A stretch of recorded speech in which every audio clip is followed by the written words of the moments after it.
So, welcome everyone. I'm Marco Sicardi and I work from LabCorp. I'm the head of the Department for Toxicokinetics, Modeling and Simulation. And extremely privileged to welcome you here to one of the last session of Cleanum. And I can see a lot of your very awake and energetic faces, even if it's the 29th session, right, of Cleanum. This session will focus on pharmacokinetics of nanoformulations, and we have a range of very exciting presentations for you. So the first presenter today is going to be Tore Skotland, and which is working at the Center for Cancer Biomedicine at the University of Oslo. And Tore is going to talk about biodistribution of pharmacokinetics of intravenously injected nanoparticles. And Tore, the floor is yours. Yes, biodistribution, pharmacokinetics and excretion, studies of intravenously injected nanoparticles and extracellular vesicles. In fact, this is a very short summary of a large review article we published last year, where we also discussed possibilities and challenges of such studies. But before going into the methodological aspect, just remind you that biodistribution studies are very important for biological effects. Several similar challenges are there for such studies of nanoparticles and EVs, as I will return to. I will also, before going further, remind you that if you inject very small nanoparticles intravenously, you may have excretion of a substantial amount of the injected dose rapidly in urine, if they are 5 nanometers or less. But if they are larger than 10 nanometers, there are practically no excretion in urine. And this means that since most of the nanoparticles we used are larger than 10 nanometers, it's very important that they are metabolized and excreted. That may not be a challenge or a problem for particles based on endogenous substances, EVs, lipid-based or albumin-based nanoparticles, but I would like to remind you that some of these contains non-endogenous substances, for example, the new lipid-based COVID vaccines. And it has been known for many years that iron oxide nanoparticles are degraded and excreted, but except for that, there are in fact very few data available that show biodegradation or excretion of other nanoparticles. What I'm going to focus on is a lot of imaging used in such studies. And I have a background from pharmaceutical industry working with contrast agents for medical imaging. And in that case, we use many different techniques: CT, MRI, nuclear imaging, optical imaging. And what is very important to keep in mind when thinking about which techniques to use is that these different modalities have different resolution, sensitivity, and tissue penetration. And we discussed that in detail in this review. But for the present discussion, that's much too complicated. So I show this initial slide, but the method most used in the clinic, CT and MRI, they have a very good image resolution. They have an excellent tissue penetration, but their sensitivity is not good. That means that you need to inject a huge amount of contrast agent in order to see them using these techniques.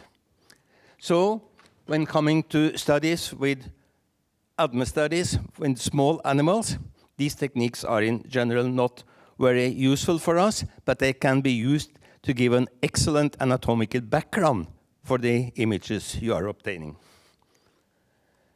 The methods we then are to discuss are optical, SPECT, and PET, the two nuclear imaging methods.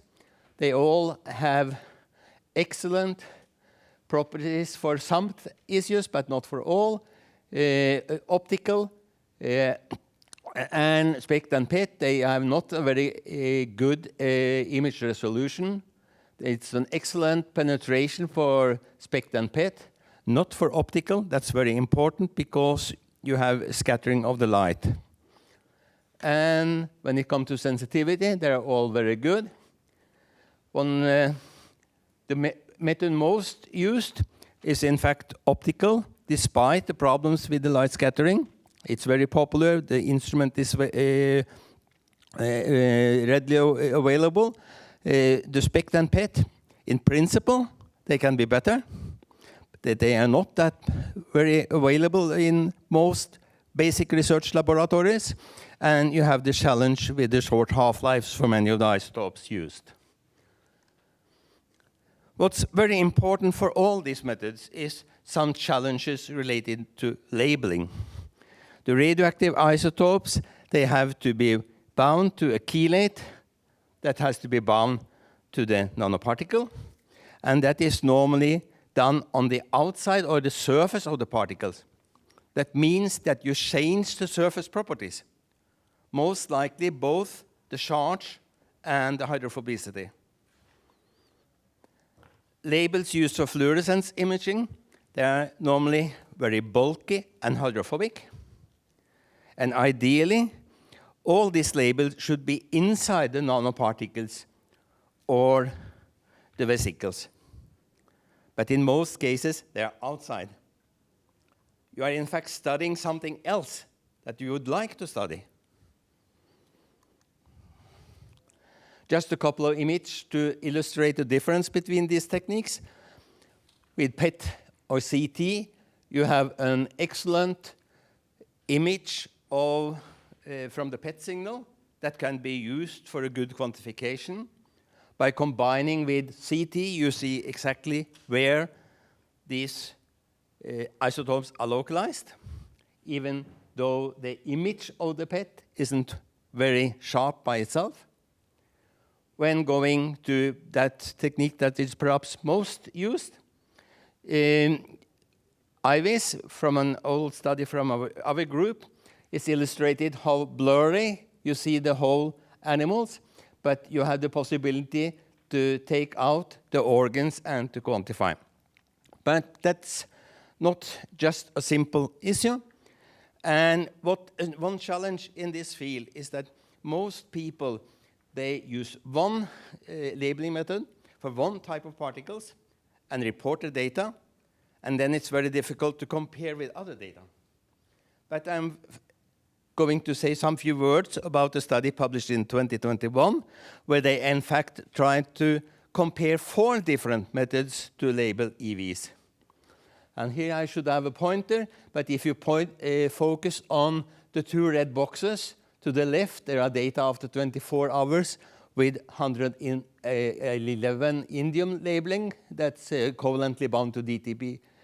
That's bound to DTPA, which is covalently bound to the EVs. And there is DIR labeling a fluorescence dye, which is non-covalently interacting. And if you see on the top to the left, there is approximately 3 times more when you use indium than in liver than in spleen. Whereas if you look to the right, it's even more in spleen than in liver, clearly illustrating a problem. This may be due to that you have a different effect of the 2 labeling techniques. It may perhaps also mainly be due to an increased light scattering effect in liver, which is much larger than the other organs measured.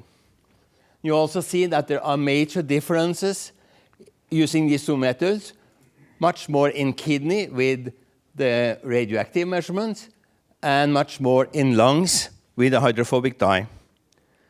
We can just speculate why. Maybe different methods of labeling change the structure of the EVs. Maybe that you lose some of the indium DTPA early after injection, and that will certainly be rapidly excreted in urine.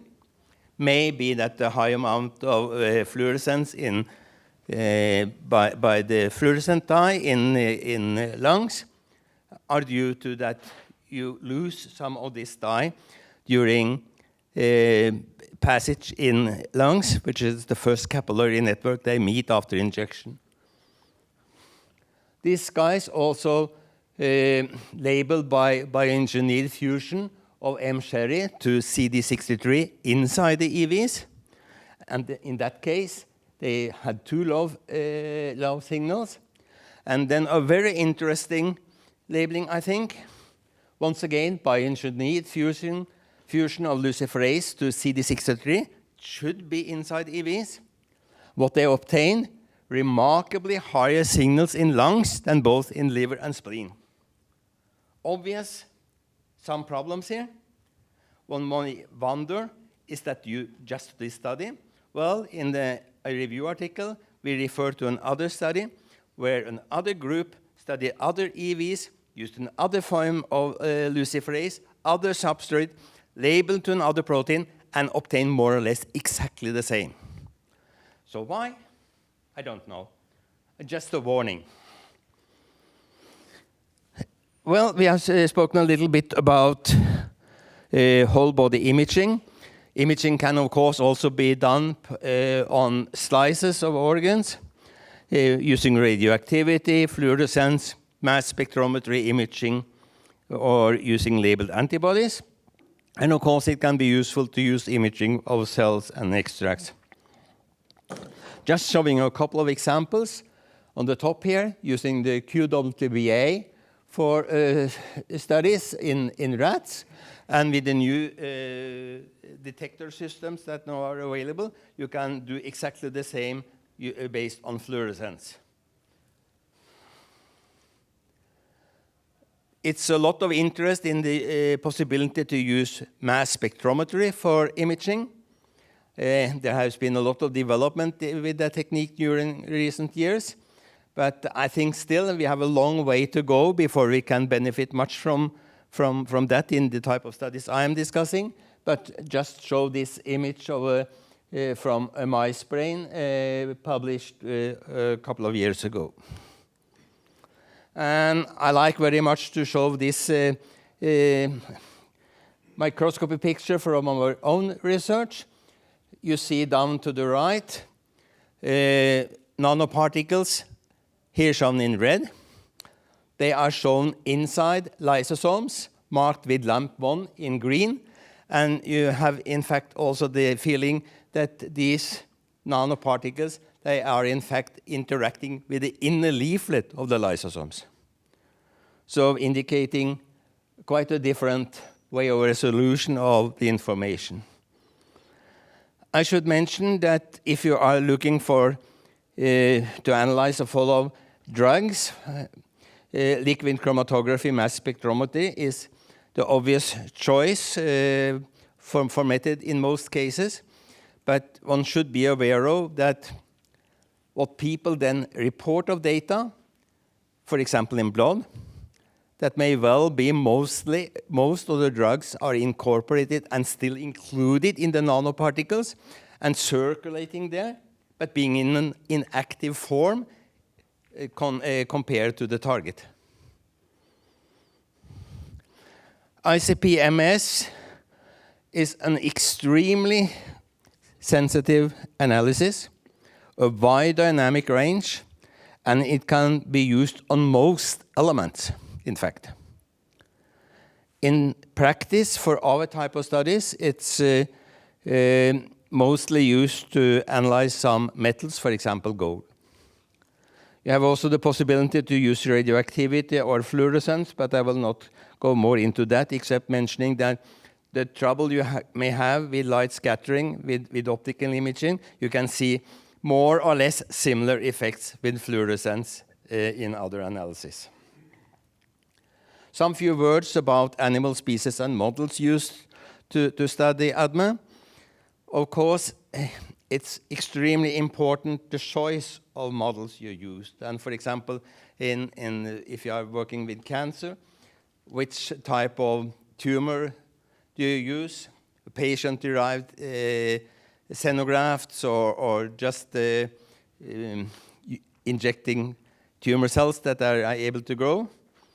I think that one important issue to be aware of is that if you are looking for biodistribution study in mice and you're thinking about a cancer product, a very small amount of the injected dose will end up in the tumor. And you can really ask about, is it necessary to use mice with tumors in all studies? Because the difference will be very, very minor. I mentioned I worked in pharmaceutical industry, and the two species needed for documentation studies for market approval is normally rats and beagle, are most often used for that. And I'm giving a warning to use of pigs for biodistribution studies because they, and all hooven-kloofed animals, they have so-called intravascular macrophages in the lungs, almost similar to Kupffer cells in liver. So if you inject nanoparticles into pigs, you have a huge accumulation in the lungs. Very different from what you see from human studies and mice and rats and so on. So a summary regarding labeling with radioactive isotopes, metals or fluorescent substances on the surface of NPs and EVs. Be aware of that you are in fact studying the biodistribution of something else than the nanoparticles and EVs you ideally would have preferred to look at. Regarding quantification of signal, it's good when using radioactivity, but not for optical imaging due to the scattering effect I mentioned. So in a way, there are advantages, disadvantages with all methods, and we have to state that no optimal method is available for the moment.